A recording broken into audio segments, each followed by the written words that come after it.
अस्सलाम वालेकुम students. Task 20D, इस टास्क में बेसिकली हम मार्ज सेल और रैप टेक्स्ट के बारे में पढ़ेंगे।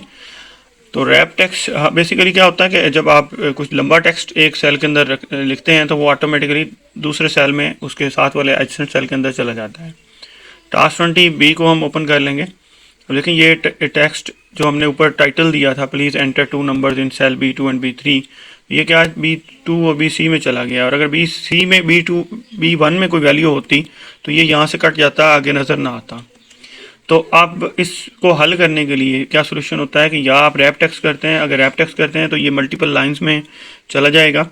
तो इस टास्क में बेसिकली वो हमें कह रहा है कि इसको मर्ज भी करें और टेक्स्ट रैप भी करें। तो हम इन दो सेल्स को A और B को मर्ज कर देते हैं और मार्जिन सेंटर करने के बाद अगर मैं रैप टेक्स्ट पे क्लिक कर दूं इसी के, तो ये मतलब मल्टीपल लाइंस पर भी चला जाएगा। ठीक है, आपकी मल्टीपल लाइंस पे भी चला गया और ये दो सेल्स का एक सेल भी बन गया। मतलब मार्ज सेल का मतलब क्या होगा कि मल्टीपल सेल्स, एक से ज़्यादा सेल्स को इकट्ठा करके एक सेल बना देना। और रैप टेक्स्ट क्या है कि एक ही सेल के अंदर उसकी हाइट बढ़ाकर उसके अंदर उसको एडजस्ट कर देना, उसको फिट कर देना। तो ये आप अपनी रिकमेंडेड, मतलब आप अपनी मर्ज़ी से उसको कम या बड़ा कर सकते हैं। डिपेंड करता है कि आप उसको किस तरह से करना चाहते हैं।